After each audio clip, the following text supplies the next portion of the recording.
اعوذ باللہ من الشیطان الرجیم بسم اللہ الرحمن الرحیم۔ السلام علیکم ورحمۃ اللہ وبرکاتہ۔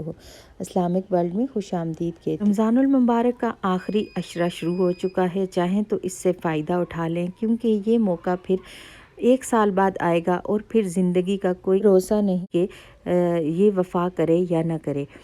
ایک مہینہ جس کا ابتدائی حصہ رحمت اور درمیانی حصہ مغفرت اور تیسرا حصہ اس کا جہنم سے رہائی کا عشرہ ہے۔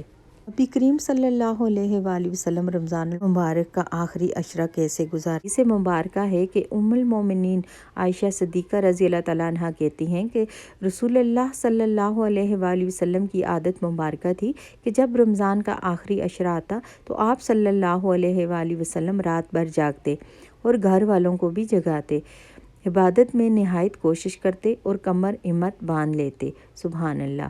سے 30 رمضان تک مندرجہ ذیل 3 اعمال کا اہتمام ضرور کریں۔ رات کو 1 روپیہ خیرات کریں۔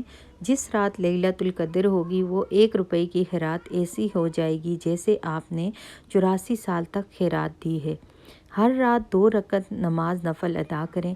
جس رات لیلۃ القدر ہوگی وہ نماز ایسی ہو جائے گی جیسے 84 سال کی عبادت ہو، اور ہر رات 3 بار سورہ اخلاص لازمی پڑھیں۔